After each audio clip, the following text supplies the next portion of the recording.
But this Judas betrayer is going around telling people, did you know that Beholden is Jewish? And he's trying to use this information as a gotcha. You know, this guy's out there talking about being America first and defending white identity and all this stuff. But did you know his mom is Jewish? The destruction of human freedom. But like every one of the super states that preceded it, it has one iron rule. Logic is an enemy and truth is a menace. Good afternoon and welcome to Beholden the Truth. It is your humble host, Joshua. So glad to be back with you for a throwback style, old-fashioned vlog from the car. How long has it been? I think it's been over a month since we got to do one of these. Lots of activity in Beholden the Truth world over the last month. Drama that you guys wouldn't believe if I gave you everything that has been happening in my life over the last month.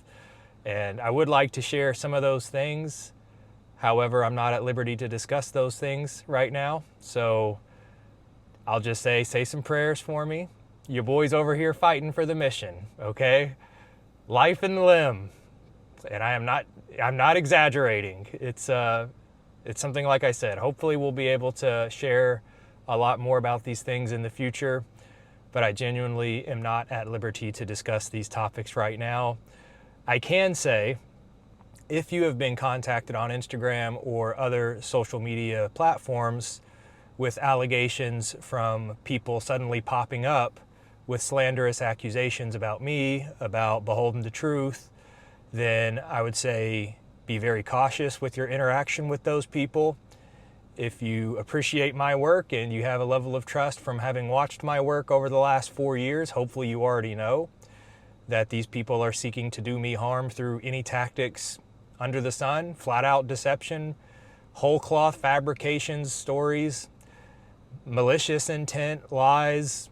There's nothing beyond the pale for the people who are trying to do me harm. And I have to just leave it at that. So if you are contacted with some of these things, send me screenshots. They help me out if you can do that. If you have questions, if you want to know, if you have the screenshots of these conversations where they're making these allegations and you want to run them by me, seek clarity, I'm happy to speak truth to the matter privately with you. So that's all I can really say about the drama at this point in time. I appreciate you guys. You 85,000 truthers who have been with me, some of you longer than others, some of you guys going back to the Twitch days of streaming on Twitch when I had a couple hundred followers, some of you more recent. It's been a long, long journey and it is only going to get better.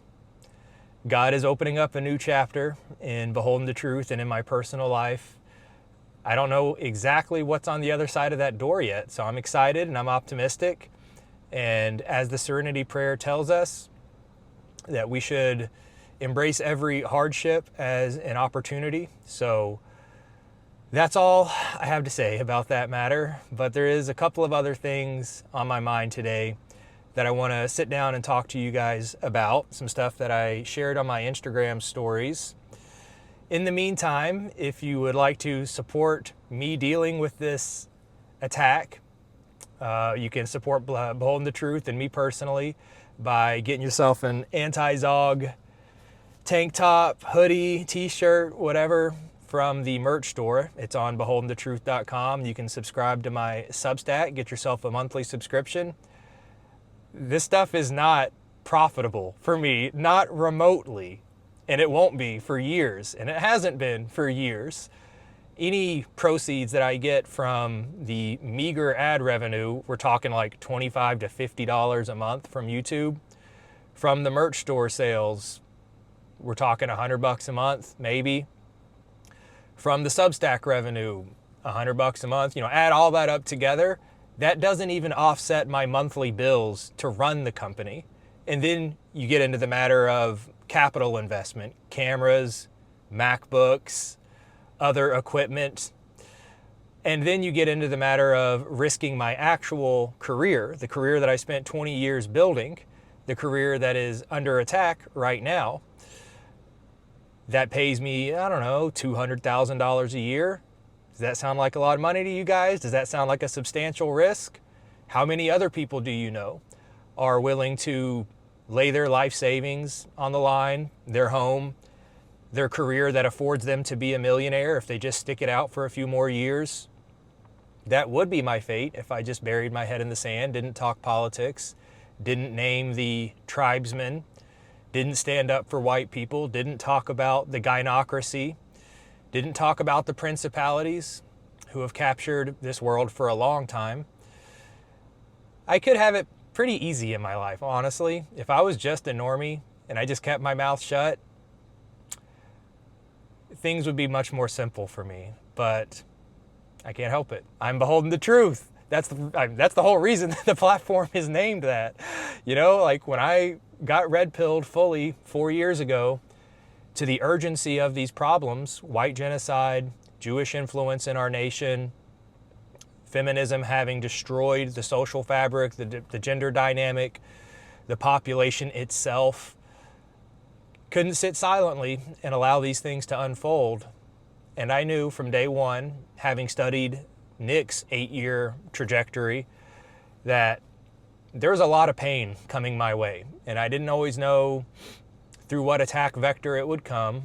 Like censorship on social media, that's not like pain. You know, having your Instagram account banned or community guidelines violation so you can't monetize, stuff like that. Those things happen to me all the time and have been happening to me for years. Get a spam call in the middle of my discussion. Right now, I am in the middle of a 7-day ban on Instagram. Right now, I am in, not the middle, but day number 150 of a 560-day ban on Instagram from going live. I was banned for 6 months, and then towards the end of that 6 months, right when I thought I was about to be able to go live on Instagram again, they renewed it for a brand new, fresh 365-day ban. So, trying to make progress up the mountain like Sisyphus with this enormous boulder of censorship and the overlords who own these platforms, that's a struggle. But the real pain and the real cost comes from the betrayal of family, of romantic opportunities being lost, people gaining your trust and then turning on you, people pretending like they want to help, but it's really more about what's in it for them. They don't care about the movement. They just want to make some money. They're just trying to turn a quick profit. They see the movement as a solution to their personal or financial problems. It's never been about that for me, and hopefully that's obvious from my body of work. Hopefully that's obvious from the sacrifices I've endured for the sake of the mission. And Nick was always the example for me. I mean, he is the living case. And there's others. There's people like Jared Taylor, Sam Hyde, Lucas Gage. So, there's plenty of people who have gone out there, talked openly about the Jews, talked about white genocide, talked about feminism, and have gotten crucified for it. Their professional careers destroyed, their reputations, etc. I saw enough people go through this crucifixion to know that my time was coming. And there have been smaller attacks before over the years, my career being attacked, friends disowning me, family disowning me, being kicked out of church groups, staying unemployed for over half a year because hiring a guy like me is difficult. Searching for a job as a guy like me is difficult. So I willingly took upon these struggles, and it's not a pity party. It's not the world's smallest violin or any of that stuff. I'm just saying that the movement is grassroots. We need each other. We need white entrepreneurs looking out for fellow whites and saying, you're willing to stick your neck out there to talk about white genocide? You need a job? I got you, brother. We need Christians out there willing to stick their neck out there to say something about non-Christian religions, that none of them are valid. In particular, some of them say horrid and awful things about our Lord and Savior Jesus Christ. And we can name those religions because it's in their religious text. what it says about Jesus Christ. And so we need the Christians and the whites of this country and of all of Europa to establish a parallel economy, protect each other, overcome the censorship, provide opportunities for each other so that this grander mission can succeed. There's the America First movement, but to me, it's a larger Save Europa movement. That's why I have a whole merch line called Save Europa, because this is not an American problem. This is a German problem, French problem, British problem, Spanish problem. It's every country in Europe who is facing an existential problem of the people who built the nation being replaced by non-natives and being called racist and evil for resisting. And those slanderous labels being shared with their employers and being put all over the social media networks through companies like the ADL, these bully watchdog groups, Media Matters, Right Wing Watch, talking heads like Charlie Kirk, Dennis Prager, Ben Shapiro, anybody who's actually bold enough to say it's Christ and only Christ. That means no Muslims. That means no non-Christians. It means no Jews, no Hindus, no Buddhists, no atheists, in terms of who we want leading our society. It's not to say they can't live in the country, but by default, if you're living as a Christian as the Bible tells you you should, it's a very obvious conclusion that Jesus Christ is God. God is the arbiter of morality. If you have people shaping your society, whether that's through the government, through the media, through the education system, then clearly you want them to have the single morality that is approved of by the creator of morality and by the creator of existence, Jesus Christ. And so it's not hateful, and it's not bigotry, and it's not xenophobia, and it's not anti-Semitism, and it's not Islamophobia, and all of this other nonsense that's lumped in and called hate speech or anti-Semitism or whatever, to say that I'm a Christian. I want Christians leading my country. I don't want harm to non-Christians in the same way that I'm white. I want my country to be majority white. It was built by white people for white people. Every other ethnic and racial group enjoys this privilege all over the world. They're not called evil and xenophobic and supremacist for insisting that this is the way their countries work. We have to stand for both of those core values of America and Europe, no matter the consequences and sacrifices we are called to endure. It's just that simple. If you guys aren't willing to risk your careers for this, and if you're not willing to risk your friendships and family relationships and so on, then we don't succeed. That's it. White people go extinct. Atheism, secularism, Islam, Hinduism, all these other religions, so-called religions of the world, come in and establish their ways of doing things, and Western civilization collapses. Is that what you want? Is that what you want for your children, your grandchildren? Is that what you want for your country?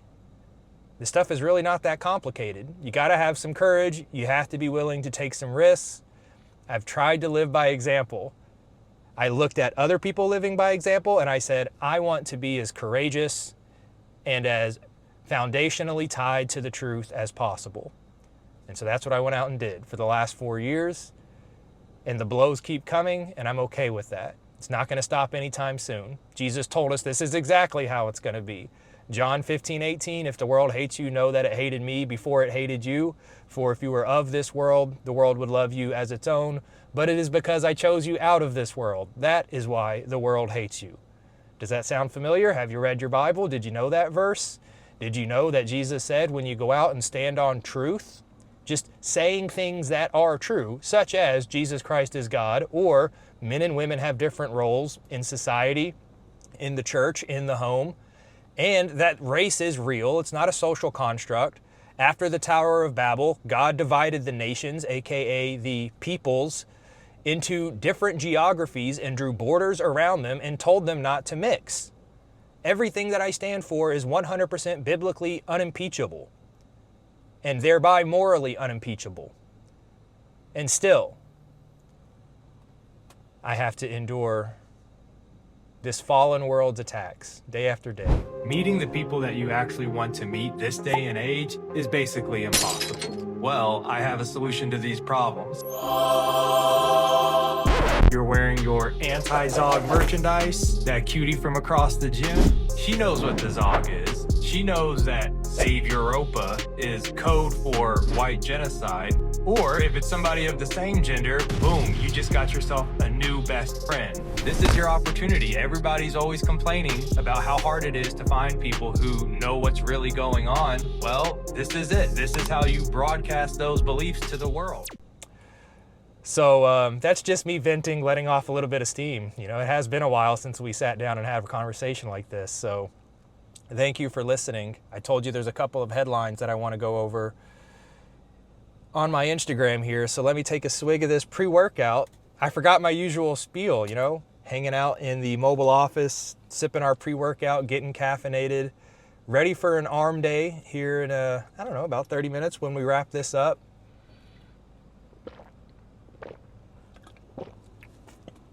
Trying to navigate the intricacies of the algorithm on YouTube to figure out how we can grow the channel there.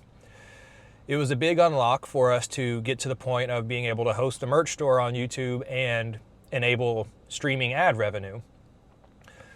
However, understanding how the algorithm promotes content is a very convoluted science, and it's one that changes month to month. You know, how the algorithm is promoting content versus demoting content changes month to month. And so part of this is tied to the length of the content, and I'm trying to figure out how to best serve you guys the content in a way that plays well with the algorithm.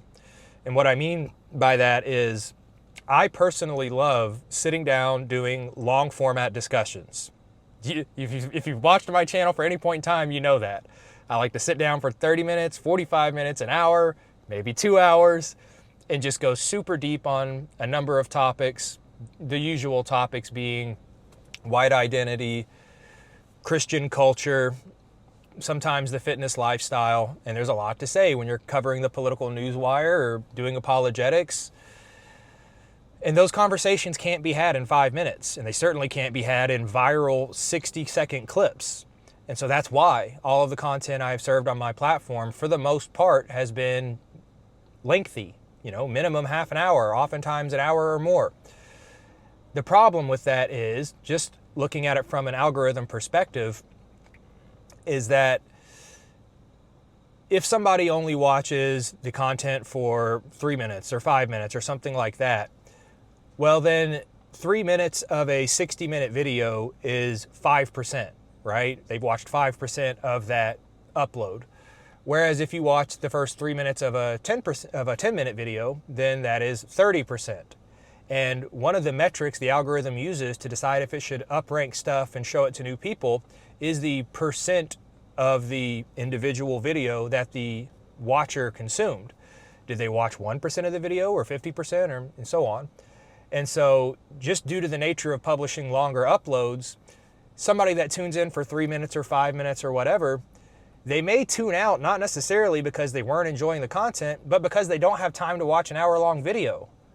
That's fair, you know, I get it. Like I have followers who say they love just turning this on in the background or while they're on the treadmill. It's really nice to have that full podcast length thing to listen to.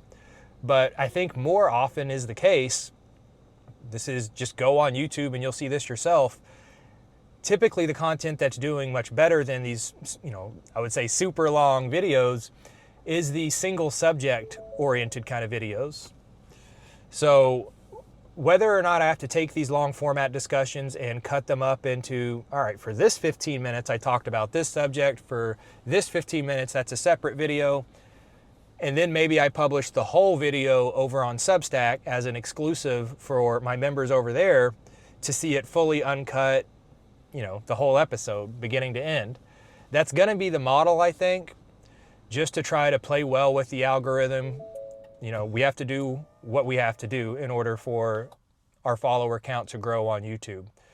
My truck just turned itself off, so it's going to start getting pretty hot in here pretty soon. No air conditioning. But so we've been tinkering with that in terms of how we serve up content on YouTube. Also trying to drive more shorts of those 30, 60, 90-second things on YouTube, get those scheduled on an automatic upload basis. And so basically for the last month, there's been a lot of introversion and self-analysis of the platform and just like how we create content and share it.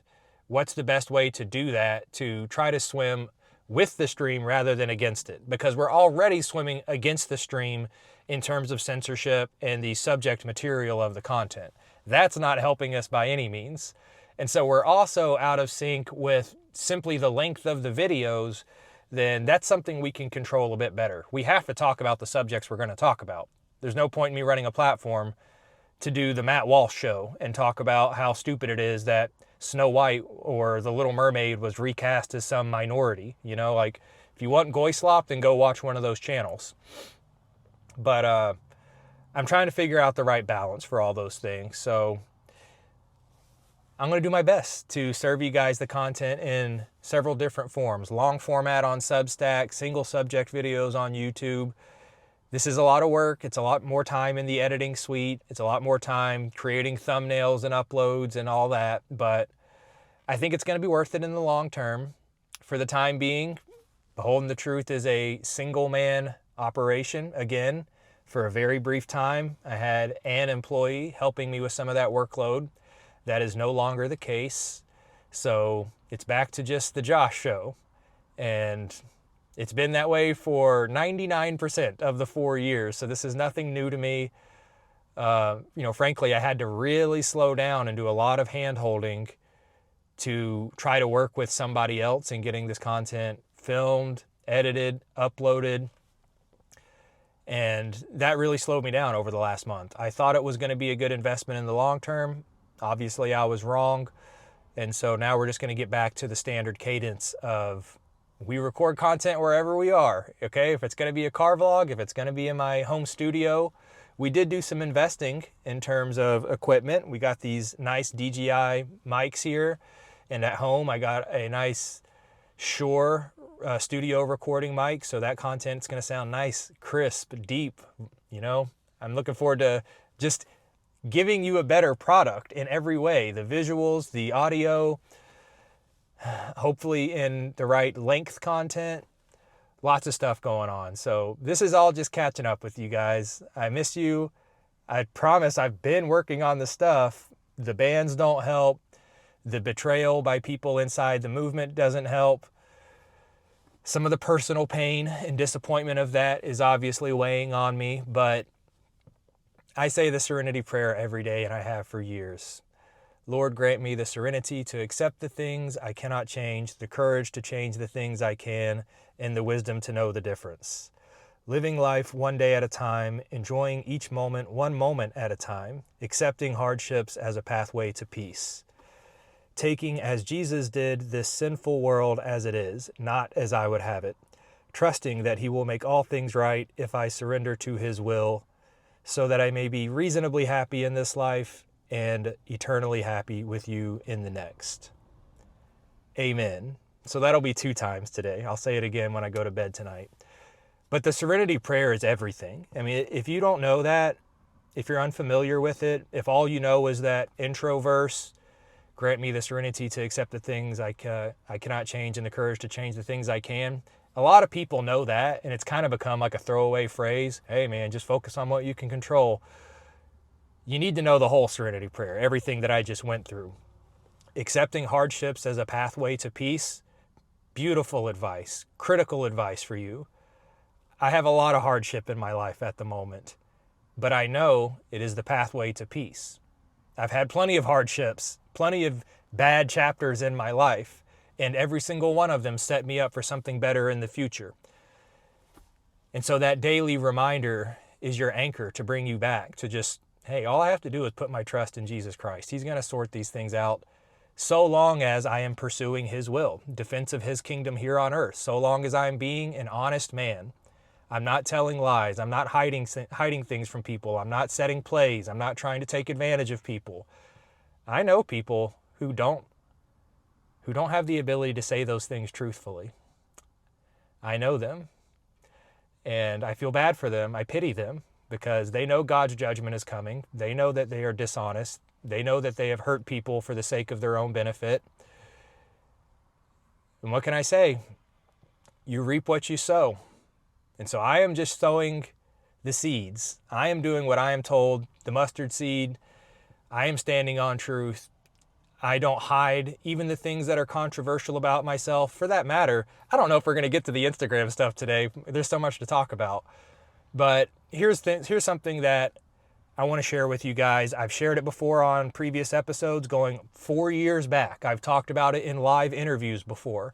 But this may come as news to some of the people who recently followed me. You know, I didn't have 85,000 followers not even 1 year ago, not even 6 months ago. Like, the account has grown thousands of %. And so maybe this will come as a surprise to some of you.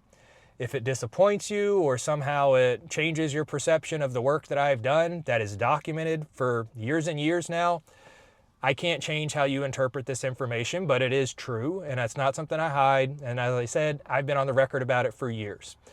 But this Judas betrayer is going around telling people, did you know that Beholden is Jewish? And he's trying to use this information as a gotcha. You know, this guy's out there talking about being America first and defending white identity and all this stuff. But did you know his mom is Jewish? It's true. Well, was. She passed away 20 years ago. But it is true that my mom's side of my family are Ashkenazi Jews. That's the family I was born into. Can't do anything about it. That being said, I was baptized in a Christian church as an infant. The only religion I've ever practiced is Christianity. We all know Ashkenazi Jews are European people. They're not Semitic. They are not the Jews of the Old Testament. They've adopted a false religion, the synagogue of Satan. I am one of the few people who have gone out there and tried to confront and deal with these deceivers as they are described in Revelations 2:9 and 3:9 by Jesus himself, and all throughout the New Testament by the Apostle Paul, that these people are not the inheritors of God's kingdom. They are not God's chosen people. And I'm over here talking about my own half of my family, okay?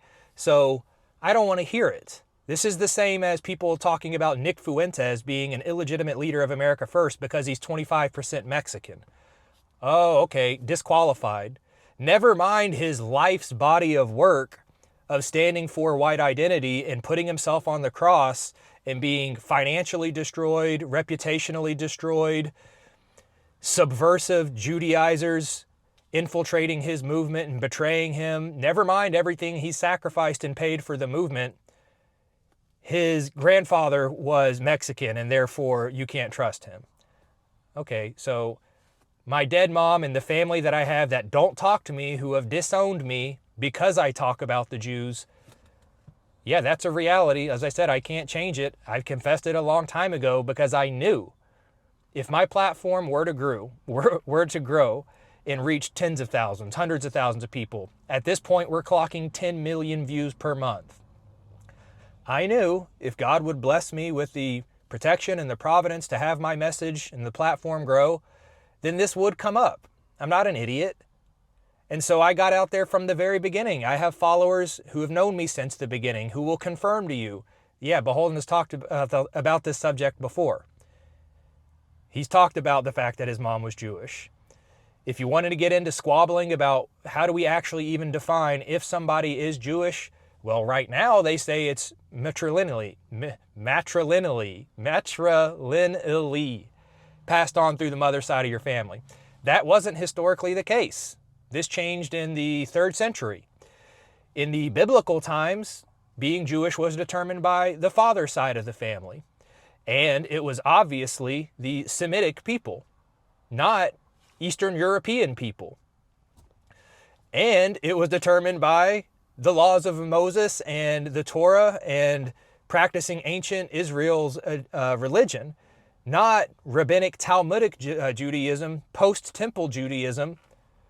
So there's no religious ties here. There's no ethnic in terms of Semitic ties here. I've never practiced Judaism. Okay, like that's the truth about the entire subject. So if you have an individual or other individuals trying to surprise you with this information and discredit the work that I've done and my entire platform and everything else, by revealing, exposing this information, then talk to me about it if you want to. I just told you everything there is to know.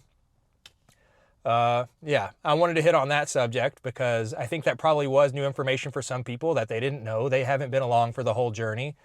But that being said, there's something to consider about when you look at somebody like Glenn Greenwald or Norman Finkelstein or some of the other admirable Jewish people. Ron Unz is another great example, who have gone on the record and said, yeah, I have Jewish family, or they maybe even identify as Jewish. And they say, I completely discard the Jewish religion. Brother Nathaniel Kapner is another one who was born into a Jewish family, was even going to the synagogue. I've never been to a synagogue in my life. But they turned away from that. They adopted the Christian faith. And they recognized that Jewish identity in terms of an ethnicity is an entirely separate thing that you can opt into if you think that's important, or you can not. And I never have. From the beginning, I have always been a protector of white identity. I acknowledge that all of Europe was built by European people, and it is their inheritance. It is theirs to pass down to their progeny.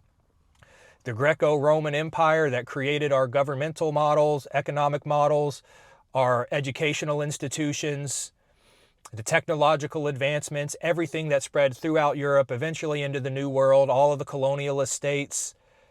Yeah, none of that came from Jews. None of that came from Asians. None of that came from Africans. None of that came from the Aztec or the Mexica. Okay, those are all unique inheritances that need to be protected, as do just the actual population. The white people of the world, they deserve to continue to exist. The other half of my family is from Sweden, by the way, if anybody cares about that. Sweden, which has been attacked by Barbara Lerner Specter, the Jew who is American-born, who made the life's choice to move to Sweden to advocate for open borders. I don't advocate for open borders. In fact, I advocate for immigration quotas that say only European people should be coming and going from European nations. At the minimum, it should be the supermajority requirement, meaning for every one non-European who comes into this country, there need to be 10 European people who come into this country. And until we fix our negative birth rates, we need to be deporting non-European people. And in terms of how Jews should be allowed to occupy and live within European nations, first and foremost, if they have rejected Jesus Christ, there's no home for them here. It's a Christian nation. They can't be the leaders of any of our civil institutions, education, media, finance, or the government. This is how our country used to work. We used to demand Christian leadership. We used to say whites only. It's not a radical thing to propose that that was the success formula that created the prosperity, safety, technological advancement, and the hegemony that grew throughout the 19th and 20th centuries to give us the America that we live in today. So I fight for all of those things, knowing that the Jewish affiliation of the mother side of my family that I was born into, just like that, as soon as I started doing this work, bailed on me. Zero contact. They won't talk to me.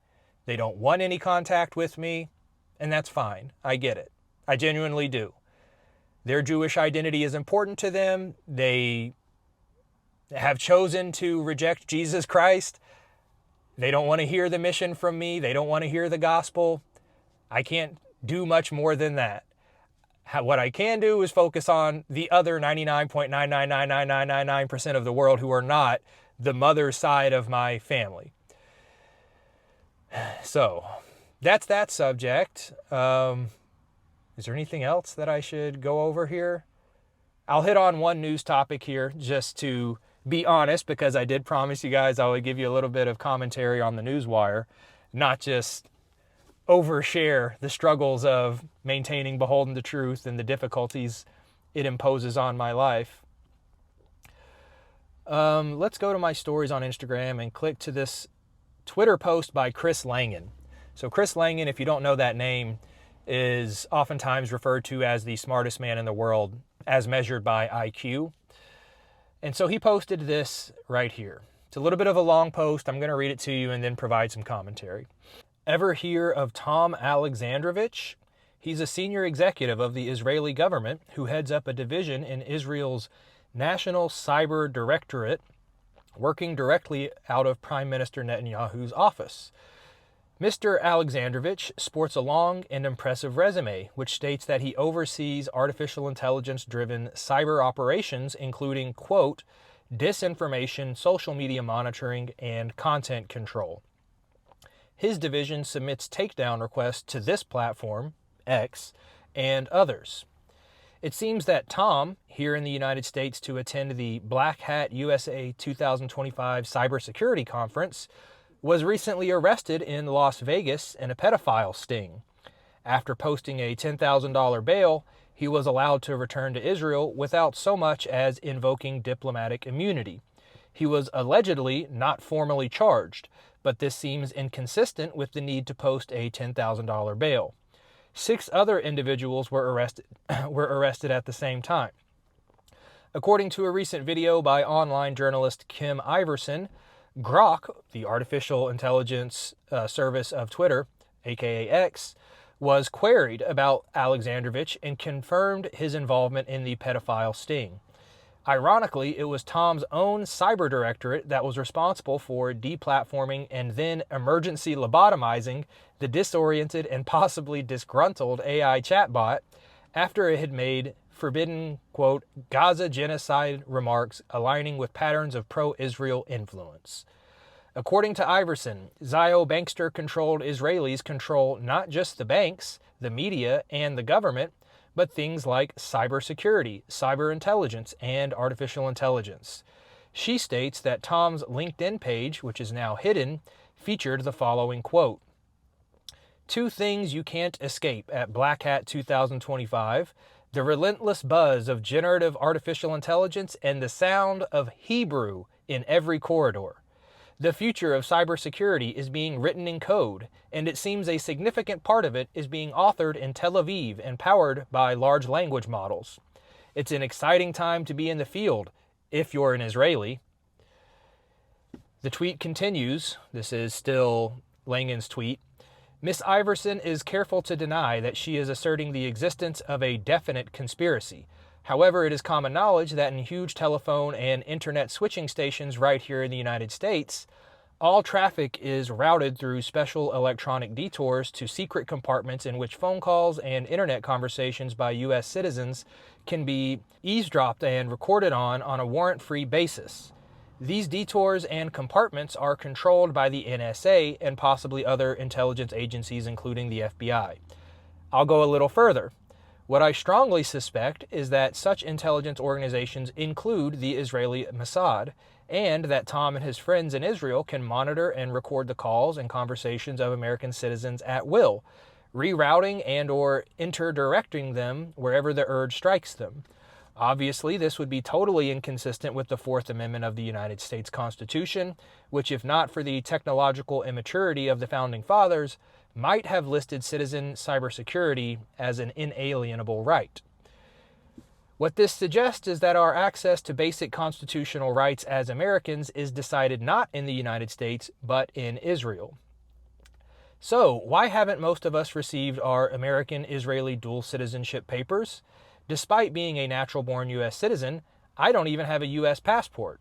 Unlike a precious HIV-positive 60 IQ African criminal who sneaks into the country illegally and stays as long as he likes to enjoy white-funded freebies while committing violent crimes against evil, despicable whites, I lacked sufficient extensive official documentation. You can never find that original U.S. birth certificate when you need it, huh? How convenient that non-white third-world mass migrants all seem to have one on file. It seems that, like many others, it's simply too white and too American to be trusted by any patriotic, red-blooded Israeli. How lucky are we to be protected from ourselves like this? And then it provides the title of Kim Iverson's video, which is Israelis Cyber Boss Busted as Pedo. U.S. Lets Him Flee. Oh yeah. Addendum. Safely back in Israel with no charges filed against him, unlike the others caught in the very same sting bust, Tom and Bibi are stepping on this one really hard. But I just think about it. Without the help of good, non-extraditable Israeli patriots, whatever would become of us? What a lucky man is Elon to have them running interference for him right here on X. So, this story has definitely caught a lot of headlines, this Tom Alexandrovich and his role as a cybersecurity expert for foreign intelligence getting caught up in this child pornography pedophilia ring and suffering no criminal consequences and getting a direct flight back to Israel, who he closely corresponds then with the Prime Minister of Israel, Benjamin Netanyahu. I think Chris Langen's summary said it all. There's not that much that I need to add in commentary here. We need a digital Bill of Rights. That was one other promise Donald Trump said when he was campaigning in 23 for the 24 election cycle. He said that he would pursue a digital Bill of Rights for all of our privacy, our right of freedom of speech to not be censored. I think it should go beyond that and to protect anything that you say on social media in terms of your corporate or professional life, that those things should not be used against you. But there's plenty we could include in a digital Bill of Rights. And absolutely none of that has materialized, just like the many other promises of Trump 24. The mass immigration, the Doge cuts, the release of the Epstein files, the tariffs going to give us trillions and trillions of dollars. None of the most important promises of the Trump 24 campaign have actually played out. Oh yeah, no new wars? Well, that's funny because we were just bombing Iran and are likely going to be bombing them again very soon. We're going to end the war in Ukraine in 24 hours. Well, that's funny because the most recent summit with Putin just a couple of days ago ended in no negotiations, no meaningful progress. The war is going to continue. So at this point, if you don't get that Trump is compromised largely and probably primarily in the Epstein scandal, he's out there telling us all to just move on. It's not worth it to talk about it anymore. It's a nothing burger. They've even gone so far as to say that Trump didn't even that Epstein didn't even traffic any children, that all of the stuff that happened on the island didn't exist at all. There were no child prostitutes. There were no purchasers of those prostitutes. There was no filmed content of these events.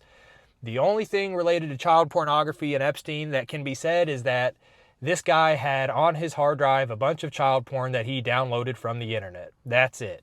He's just like every other criminal we've ever arrested, every other pedophile who downloaded a bunch of this nastiness, and that's all he's guilty of. Nobody believes that. Nobody believes that there were no victims, no perpetrators, no tangible evidence. And he's telling us all we have to just move on, and that if you're not willing to move on, then he doesn't want your support anyway. So if you don't know by now that Trump is part of the problem, he is part of the swamp. He is part of the Israeli capture of our nation, the Zionist-occupied government. Whether it's a recent development or an old development, you can look at the combination of the last 10 years and make that decision for yourself. But there's no denying at this point in time that we're fighting more of their wars for them. We are not pressing criminal charges on their pedophiles who get caught in our nation. They are weaponizing every department of the government, the Department of Justice, the Department of Human and Health Services to go after anti-Semites, the Department of Education, kicking people out of the country who are naturalized citizens who have a legal right to be here, kicking them out of the country because they criticized Israel, trying to destroy Harvard for teaching the truth about Middle Eastern conflicts. I genuinely can't believe that anybody would look at the sum of evidence in this situation as it relates to Israel, the Jewish capture of the nation, and say that this is a conspiracy theory, that's bound in irrational hatred of Jews. Anti-Semitism being the oldest form of hatred. That's all just so obviously and provably false.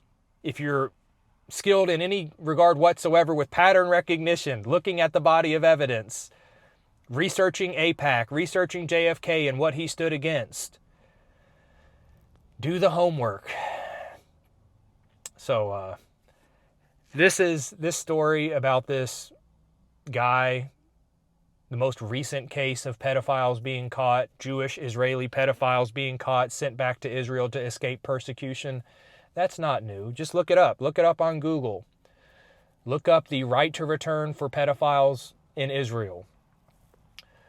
So it's getting pretty warm in this car, and I think it's a good time to wrap it up. I got to get the rest of this pre-workout in me. It feels great to be back with you guys, getting back into the old rhythm. Expect plenty more content on the regular.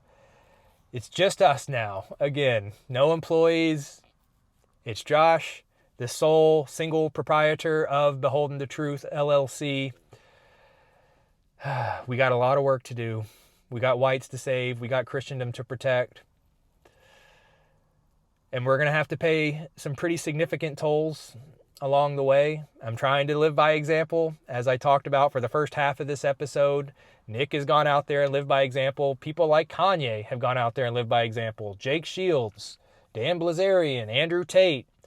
Plenty of people with a lot to lose have gone out there to stand on truth on these subjects. All that we ask of you is support for those of us who are out there publicly facing doing this work, to educate yourself, become articulate on these topics so that you can have these conversations, not necessarily on a public platform if you're not comfortable with that, but at least with your family members, in your church groups. And if it comes to it, if you need to defend yourself in the workplace or somewhere else, you're being accused of hatred, racism, anti-Semitism, all the stuff that you're going to be attacked with, you have the articulation to defend yourself. That's no promise that that's going to be enough.